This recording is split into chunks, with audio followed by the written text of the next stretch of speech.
coffee and let's start VGCast. Today, our guest is an amazing lawyer, Saravpreet, and we are going to talk about immigration. Hello, Mr. Saravpreet. Thank you for coming today for our VJ podcast. How are you? I'm very well. Thank you for having me. Perfect. So today we're gonna talk a bit about immigration. Can you talk a bit about your background, about you, so people understand better what we're going to talk about? My background is that I'm an immigrant myself from India, and I was a practicing lawyer back in India as well. So I all my life there's just one thing I've done, which is practice law. I grew up in a family where both my parents were lawyers, and so you can say that I was surrounded by the profession all the time. Nice. And so I moved to Canada and then transitioned to being a lawyer here as well. And that was a very beautiful and rewarding journey, both the immigration part of it and also the upgradation to the Canadian standards of legal practice with the bridging of my Indian education and experience. So perfect. So there are many areas of fields for law students. Why did you choose immigration? There's many criminal, all this. I'm actually taking a course now of business law. Mm-hmm. I really like it, business law. But why did you choose immigration? It came very naturally to me, being an immigrant myself. I thought that it was something I related to very easily. So when I have a client, I can relate to their struggle and I can empathize with them. So as an immigrant who's been through that process himself, I thought it was very natural for me to like this field of practice. And also I thought that this was a way to serve my community, most of whom are comprised of immigrants. If I was able to help somebody, let's say, reunite with their spouse or help with their journey to permanent residence, that felt very rewarding. So I would say as an immigrant, this seemed to be the most natural choice for me. Perfect. If you, like me, just need someone to take care of your immigration, if you want to immigrate to Canada, you know exactly who you need to talk with. We're gonna have a talk after that because I really need to. I really need you, actually. So, what is the most challenging aspect about immigration? Because we know the laws are changing all the time, the rules are changing all the time. What is the most challenging thing? Well, exactly what you said. So the most challenging part would be to keep yourself updated to the latest developments and what's happening around you. And the field of immigration is in a flux these days. It's very dynamic with policy changes, etc. There can be new court rulings which can totally alter the landscape. So I would say that is the most challenging part, which is to keep yourself updated and stay up to speed with all that is changing around you. Okay, if let's say I want to change my field, I don't want to study about business law anymore.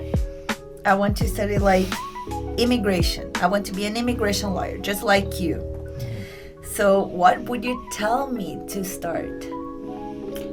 Well, you will have to check the requirements on that. So if you have to go to college, then you would have to go to law school. But if, as in my case, it was different. I, as I said, was a lawyer in another common law jurisdiction, so I didn't have to go to law school for that. Mm-hmm. We could bridge and be recognized for licensing in Canada.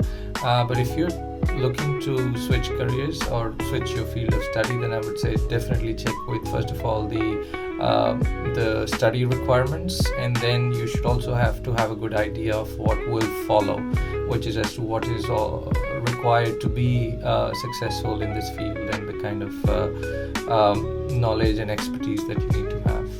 But I would say it's a very rewarding field. It's very interesting. Yeah. And most immigrants I see have a liking for immigration practice. As I said, maybe because it comes very naturally to them. Yeah. So you said it's very rewarding. So do you remember each not each, of course, but anything that situation that happened that made you like very happy, like you felt like, oh my gosh, this is an amazing reward for what I do? Do you have like, I don't know, maybe an experience, like a client? So well, there are many cases which well, of course every case is close to my heart, but there are many cases which leave a strong impression on you.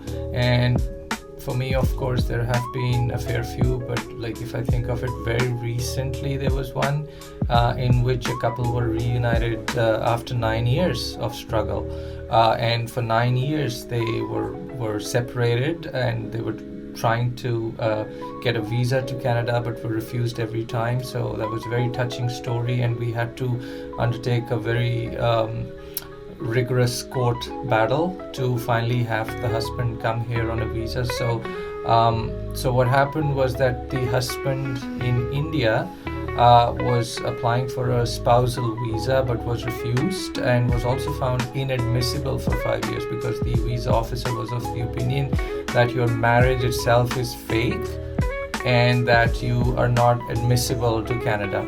So as a consequence, the wife in Canada was not able to apply for her own permanent residence despite being fully eligible all through. But salute to their determination, they kept fighting it, and finally we had to go to court for it. And after 9 years, finally the visa arrived, and when they came to my office with tears in their eyes and a big box of sweets, that was indeed very, very rewarding and very touching. That is and also I must say this is their first anniversary in 9 years that they'll be celebrating together. So that speaks for itself. So good. Yeah, for sure. This like very like good thing to know that you helped someone, right? Like to be like in family, to be together. What about like, do you have any like, I don't know, case that you remember right now, like about students that were struggling and then you helped them to get their PR? Because we know we are having a lot of changing of rules here. The students are like struggling a lot. I can say it like because of myself. So I don't know, maybe what could you tell me to like to start? Okay, I don't know, to start. I'm like, I have a lot in my mind. I'm a student. What do you tell like us to like?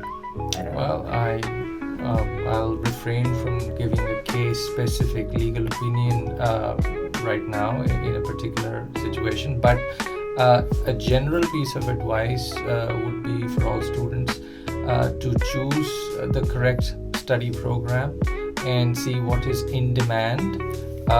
Try to pursue education in that sector and also gain work experience after that in that sector, because now the Canadian immigration setup or the whole system is at a turning point here. Right now, what's necessary is for all applicants to be able to identify what are the areas of demand to Canadian economy and make themselves useful in those sectors, and that's how I think they can transition towards permanent residence, because as you know, it's getting increasingly difficult with many people trying for few slots.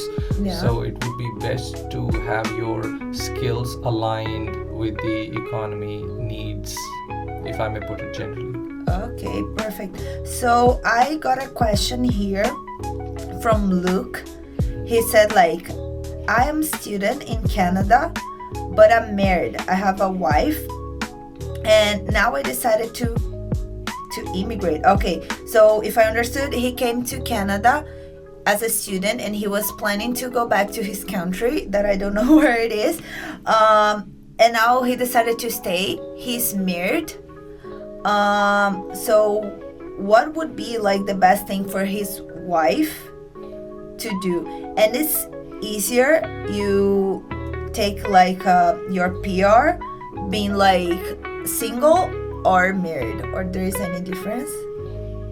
Well, If I understood correctly, well, yes, of course, there's a big difference between applying singly and as a couple, and the express entry. Great, if you talk about the express entry system in particular. There are different pathways to permanent residence. Okay. There's a sponsorship, there is other classes, but the express entry system is one where you get different points for a spouse being accompanying or non-accompanying, and your scores can go up and down.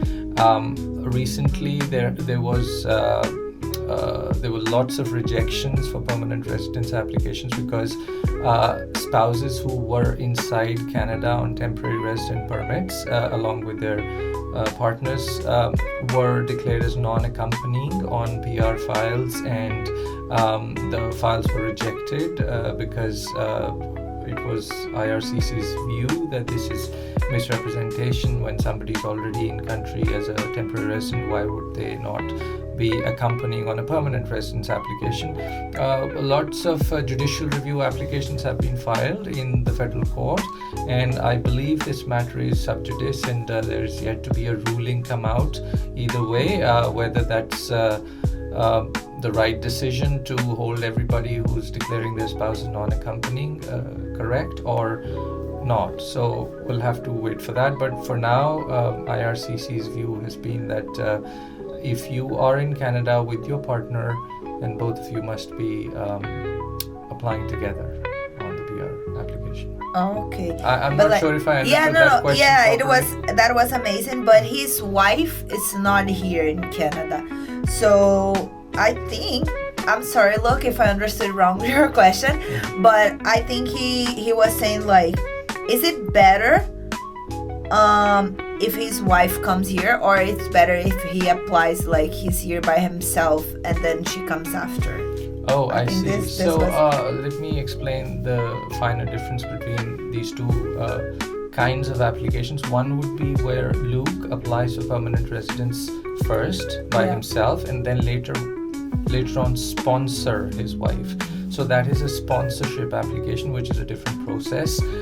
Can take many months, upwards of a year, and the IRCC processing times keep changing, and you can always take a look on the IRCC website as regards the current processing times for sponsorship applications outside Canada. So that would be scenario one, where Luke is a permanent resident first and then applies for sponsorship of his wife. The other scenario is if Luke is eligible for permanent residence, and it's always an option for him to add his spouse to his own PR application, even if the spouse is not here. So the spouse or the children, as may be the case, do not have to be physically present with the principal applicant to be joining them on a PR application. So he wouldn't have to wait for the long-winded sponsorship route if he's eligible, and he could include his partner, and if there are any children as well, on the PR application. Perfect. You got it, Luke. You have your lawyer over here. Thank you. And I think this is going to be the last question from the followers, and then I have a question myself. Sure. So the last question is from Lucas. Lucas said, I have an LMIA, I think this is the way it says, LMIA with one company. So I work with the company, and they gave me an LMIA. How long after working within this company can I apply to the PR?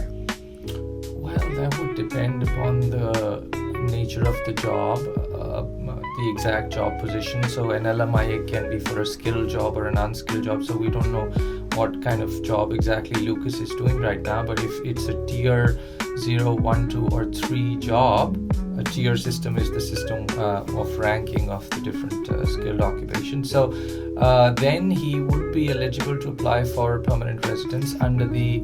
I'm sorry. He said, he said he's working as a manager. Oh, okay. So manager would be effectively a tier 0 job, which is definitely eligible for express entry after 1 year of working in that position. 1 year full-time work, so 52 weeks, and that would make him eligible under the Canadian experience class. Okay. So Lucas. So the first one was Luke, and this one is Lucas. Two different people, but very similar. I have two questions myself, and that is about French. Mm-hmm. We hear a lot now that is like, if you want to immigrate to Canada, it's better to start having like French classes, taking French classes. So is that true about the French? And should I like start now? Well, of course, if you know the second or the other official language of Canada, that's always an advantage. It does give you additional points on the express entry grid as well. And also, if you meet a certain benchmark, then you are eligible for what we can generally call the French draw, which is that the people who have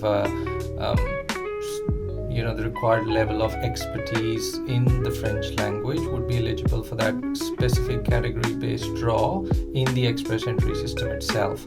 So definitely learning French is a big plus, and if you are looking to boost your express entry or permanent residence chances, then I would suggest that's actually a very useful way of doing it. Oh my goodness. Okay, and my last question is, because I don't want to take a lot of your time, so where can I find, like, because they're changing all the time, right? So I want to keep up to date, like with everything. Where can I find this like changing rules or anything like? You can read up on Canada.ca. It's the Government of Canada website, so it has information about all the different government departments. Immigration is IRCC is one of them, and you can always find information on the government web page. So that would be one way, and there are IRCC policies and notices which you can always keep following. Maybe you can subscribe to notifications on many websites which carry the latest IRCC news. I would not recommend getting all your knowledge from social media, and that can be very risky. Media. Yes, so it's best to have a licensed lawyer or another representative. That's always ideal, because there's sometimes you may not be able to maybe understand the nitty-gritty, or maybe the fine print, or maybe you miss something. So it's best to have a lawyer or a representative that you may ask questions to, and I would encourage asking your representative lots of questions, and I think they are in a good position because they deal with this all the time, so they can be of help. Perfect. And if we want you or your team to represent us, like, where can I find you? Well, we're based in Surrey, British Columbia, so you can look us up online. We have our office in the Little India Plaza, that's by 80th Avenue and 128th Street. You may email us at legal or info@gurnalaw.ca. Or we are gonna write everything for you guys it's down here. It's not hard to find us. I mean, we are located in the heart of Surrey. Okay, thank you so much for coming today, and that's it, guys. Thank you so much. And if you have more questions, you can email Mr. Saravpreet, and he will be more than happy to help you guys and his team as well. Thank you.